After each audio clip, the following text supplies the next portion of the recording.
It's Laura Eubanks of Design for Serenity with your succulent tip of the day, and I'm reporting from my backyard garden on this beautiful early April morning.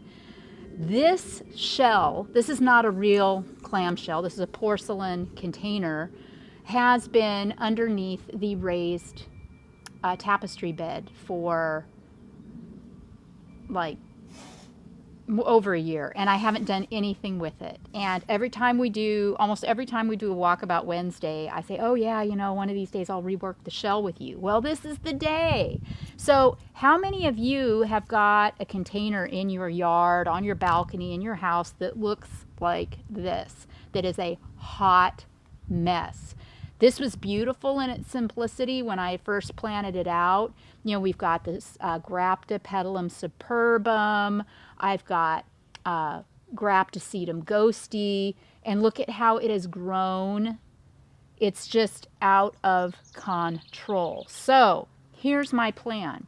I'm going to remove all of the leaves from the ghostii, because these do propagate really, really easily. If you set the leaves on some dry soil, like in a planting flat, and stick them in the shade and mist them every day, in a matter of weeks, you'll have little baby Graptocetums right at the joint of your leaf. What feeds the growth is all of the nutrients and water that exist in the leaf right now. So that will feed this new growth. So we'll set all the leaves aside because I really need to limb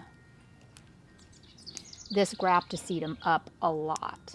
Another thing, some of you have pointed out to me a long time ago, and I'm like, yeah, whatever, but you're totally right. Look at this. This piece actually broke off at some point from the weight, and this stem has got little plantlets growing on it too. So you've often asked me, well, can't you grow, plants from the stems as well as the leaves? And the answer is yes, you sure can. So I'm going to take this out and also set it aside, and we'll do an experiment with that. This is another thing that you will want to plant. You can see I've left the roots. You'll want to plant this in the shade. Don't, torture this with full sun. All of these little baby guys are going to fry if you do. So yes, first things first, we do our housekeeping. We remove the viable leaves, so that we can propagate them. You limb up as far as you want to go. I like the shape of this ghostii right now, like that. So I can take and cut the stem. I just want to leave enough so that I can stick the plant back in the ground without it falling over, because if your succulent stands up, you've done your job. So here's another stem for future propagation. And I'll set my little ghostii aside. Oh, geez. And, it's so satisfying, isn't it, to groom and to clean up all of the detritus and just start fresh. Ugh. If you don't do anything else today, even if you don't have a messy pot, or you don't have a pot around your house or your place, find something, drill some holes in the bottom of it, and plant it. It will make you feel better. Not that you're necessarily feeling bad, but who doesn't want to feel better? Okay, so let's get this guy out of here too. Oh my gosh. All right, this one's rooted in here pretty good.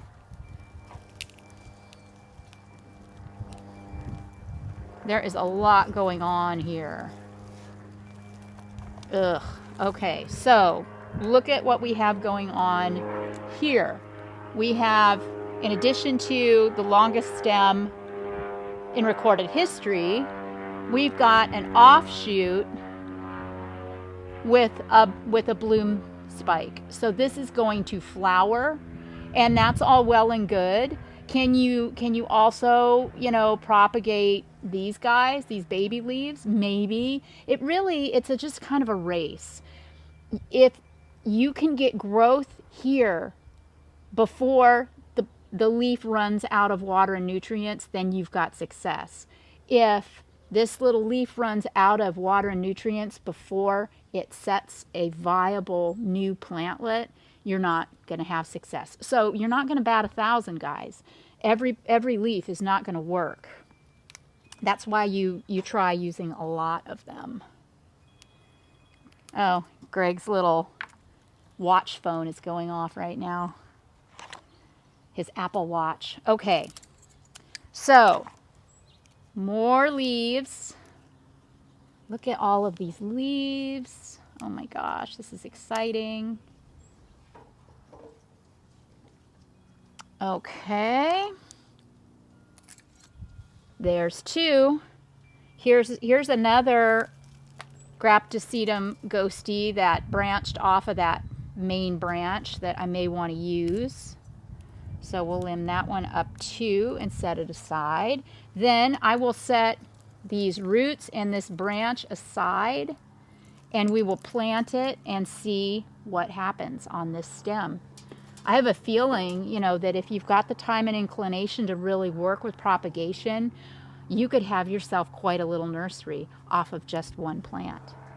Okay, so now here's a little rubra-tinctum, sedum rubra-tinctum, and I'm sorry, you guys, but this just, there's not enough good happening with this for me to want to reuse it. So I'm going to pitch that,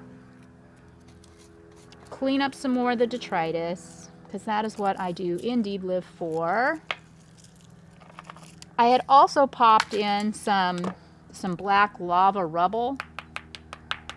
Love it. I'm probably going to use that again when I rework this pot. I think these are so cool, especially against the white of this shell and the white of the Creva top dressing that I used. Okay, we're getting there. Now it's time to deal with our Superbum. So here's the back of the shell. Here's the front of the shell. What do y'all think? Clearly, that one needs to come out too, right? It's pointing in the wrong direction. Do not be afraid and do not be shy. You can always replant it, roots attached, if you want. You know, here in Chula Vista, San Diego County, I don't have to do that. I don't have to worry about this plant rotting. But if you live in Texas or some other place where it's humid and you're concerned, you can replant this. Just turn it the direction you want it to go and replant. I, however, am going to limb this Superbum up a little bit. Now see, this leaf is desiccated right here. This one's not going to give me, I guarantee it, I'm not going to get a baby off of that because it's pretty much toast. These are still feel really full and healthy and turgid to the touch. So I'll add these to my pile of propagates. Now you may ask, Laura, why aren't you just going to plant it roots and all? Because I'm not. I'm a little lazy. I've got a lot of other things I want to add, and I don't want to have to deal with all of this. I want to be able to plant things in tight against it. And another thing, I'm in no hurry for this to continue to grow and get a longer trunk. So I'm going to take this off right here. We'll also set this aside to see if we get little plantlets off the stem. And now I've got a workable plant that I can manipulate anywhere I want in this pot. Okay, now for the fun. Oh my goodness. This is really, really wet too. And no, there is no drainage in this shell. I was just afraid if we tried to poke holes in it that it would crack. So I'm very, very careful about monitoring how much water this gets. So that's another thing. If you're dealing with something without drainage, make sure you control the amount of water that it gets. So if you have lots of rain where you live, you're going to want to make sure that it's covered and protected from that rainfall. And you're only going to water when the soil is dry to the touch, and then you're going to be gentle, meaning that you're just going to give it a little shower and move on. Probably the equivalent of like a 1/2 to 3/4 cup of water at a time. If you want to fertilize your pots, you can. I never do. I mean, clearly I don't need to. here where we live, I mean, plants just grow like crazy. But if you want to fertilize, choose a cactus and succulent specific fertilizer and dilute, just to be on the safe side. Okay, so I have a brand new empty shell. What I'm going to do first is put my primary plant first. I always, whether I'm working on a half an acre or in a little shell, you're always wanting to stage your big stuff first. So this really is the thriller for me, this superbum. So I'm going to plant it just left of center in my pot. And remember too, these are succulents. Go for it. And if you don't like the way something looks, move it. It's okay. Just because I set it there don't mean that's where it's going to stay. Okay, now remember I had some rock. So I also have some jade pieces, little crumbles. And I also brought over some more of the white creva. So, you can work with your rocks and your top dressings as you go too, if that feels comfortable, if that's your process. I may pull one of these rocks in as I plant. I don't know yet. But another plant that's really calling to me is this pincushion cactus. This little guy, and if you know the botanical name of this, could you please tell me in the comments? I don't remember. It's so cute, and I had it in a pot over on my collectibles table. And I don't know, it just was underwhelming me for whatever reason. It's a very cute little cactus, and I don't generally mix cactus and succulents in tight arrangements, but I'm going to, because why not, right? So I'm going to plant this little cactus right here next to the superbum. The reason I'm going to plant that is I really like the texture of it. It's very different and unusual. I'm going to see that, Greg. Have done that. Okay. Now, another big thing that I have that I want to plant is this Mexican snowball. I've told you the story of how our son John bought a new home in Claremont, California with his wife Marianne and our little grandbaby Lucy. And the folks they bought the house from left a lot of succulents behind, and they let me take this big bowl of Mexican snowball. And I can't get this plant here in San Diego.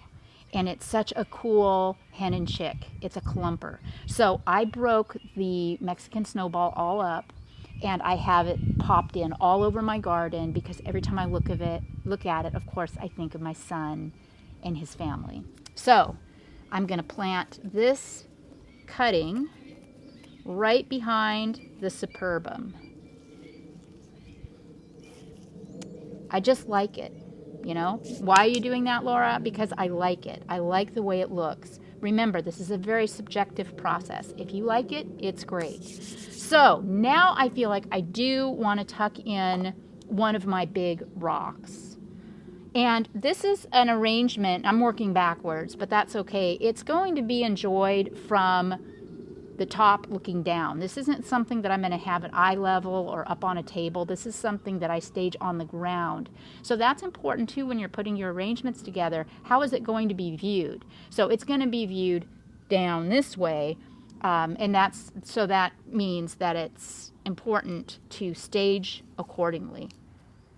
All right, so now if this arrangement were being viewed on a table and you were sitting here, you probably wouldn't really get the benefit of this rock. But looking straight down on it, 2 thumbs up.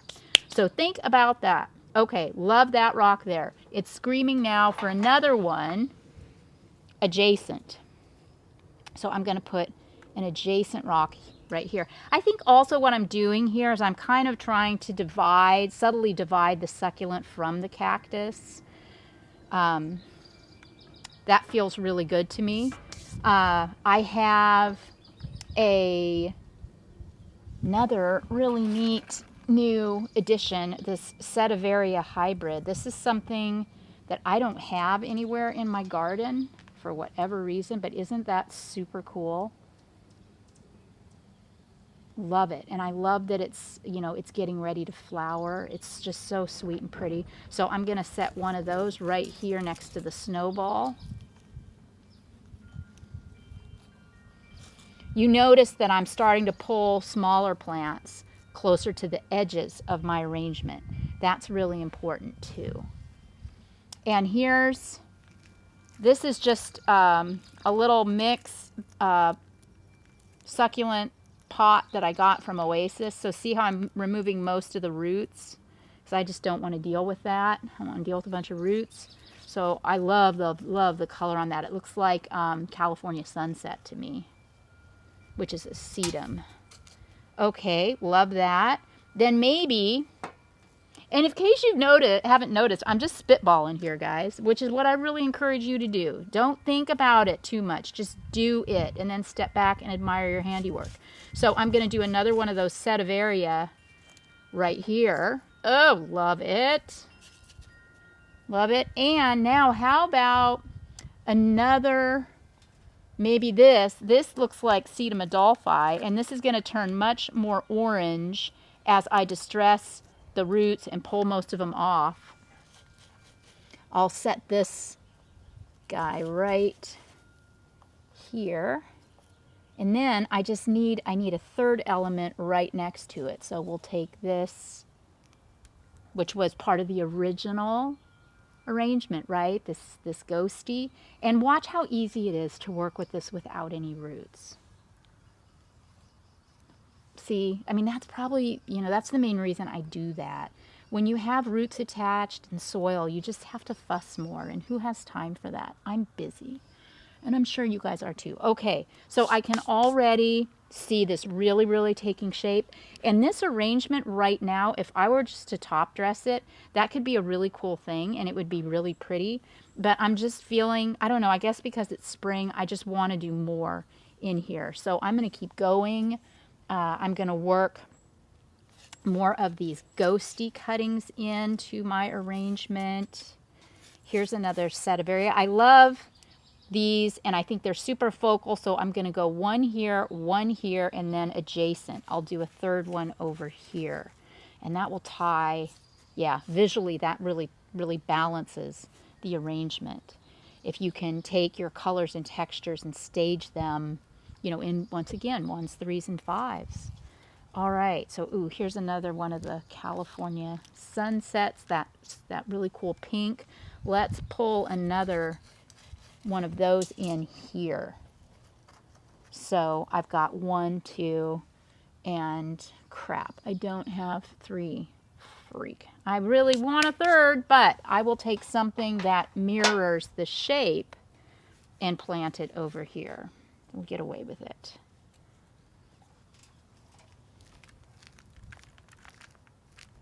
You know what? Forget it. I'm just gonna, yeah, I don't need those roots. So I'm not going to use them. See how much tighter I can get? So much more in here if I'm not worrying about dealing with all of that. And all the soil I will reuse in other arrangements, so I won't be throwing it away. I'll just be repurposing it. Okay, now I feel like this little ghosty's a little lonely, so I'm going to tuck this one in with it. There we go. Okay, now, see, here's the thing. You don't have to just fill your arrangements with plants. I mean, you totally can, but don't forget about the benefit of using some top dressing rock to add interest to your pots too. This is a great idea if you're a little low on plant material, or if you just want a slightly different look. I like how these rocks are really filling in the space. So I think, yeah, I'm going to cut this one too. I want it to lay flatter right here. Yeah, much more appealing. I wanted this to be lower than the Superbum. So I'm feeling good about this. I think I'm done. So what I'm going to do now is top dress. And the question is, do I top dress with the Jade or do I top dress with the Kriva? And I'm really feeling, with everything that's going on in here and all the fabulous colors and textures that I have, that I'm going to go with the Kriva. Remember that you want to go thick and you want to get up underneath the skirts of your plants. Absolutely no dirt showing. And after you do this first layer of rock too, top dressing, and you get all of your dirt covered up, you may want to add some more of the little lava pieces, or you might want to add some jade or marbles or glass or something else. This is a process that, it just keeps going. There's you're never really done in the garden, are you? Or even with an arrangement. Kind of just depends on how you're feeling. Oh, you're going to love this. This is great. Okay, so I can also, move the plants around in order to get my top dressing down. Once you've got them in there, don't hesitate to mess with them. It's fine. They're not fragile. They won't care. I really, really, really want you guys to do this for yourselves. It is so rewarding. My gosh. Wow. Okay. So you're starting to see how beautiful this is.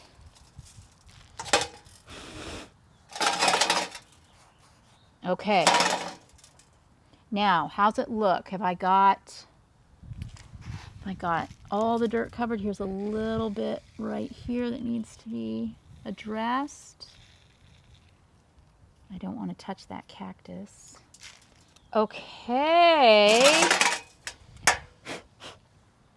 Yeah. I really like the Kriva because it's so, looks like sand and it's a shell. So yeah, makes sense, right? Okay. So now my question is, do I want to take this further? Am I done? Or do I want to take it further? I'm really curious. Since this now has been transformed and it looks like something under the sea. Isn't it amazing what the top dressing did for this arrangement? So now I'm thinking, do I want to throw in a few more elements maybe of jade? Maybe sprinkle a little of... You kind of have to commit at this point because wouldn't you hate to have to pick all of this off? That's what I'm thinking is going with my instincts and hoping I'm right. You guys can tell me in the comments. But see, when you add ribbons, it adds a layer or a third dimension to your arrangements, which, it's subjective, but I think it's great. I think it's a really professional look. So I'm pulling the ribbon kind of up and through. And see, the idea is that that'll take the eye up and through too. Let me see. Yeah, I'm liking it. But I also want to bring it around here a little bit. Okay. Yeah. So, I'm done. I am so thrilled with this. And you know what? Remember, you can go drink a cup of coffee, drink a glass of wine, do a little work, come back out, look at it again. If it takes you a couple of days to get it right, that's okay. This is experience. This is 10 years of doing this like on the daily. So don't be intimidated by how fast I knock this out.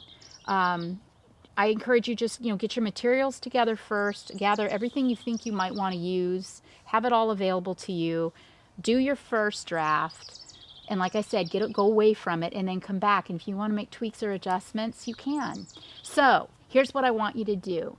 Make something and then DM me on Instagram at Laura Loves Succulents because I want to see what you have done. I love looking at your work, so be sure to let me know when you send me a picture that you watched the video. And tell me a little bit of backstory as to what motivated you specifically to choose the piece you chose and how it made you feel to knock out a beautiful piece of succulent art yourself. Thank you for subscribing. Thank you for liking this video. Thank you for those of you that support me financially through joining my channel. Have an absolutely spectacular day in the garden. This has been Laura Eubanks of Design for Serenity with your succulent tip of the day. Bye, guys.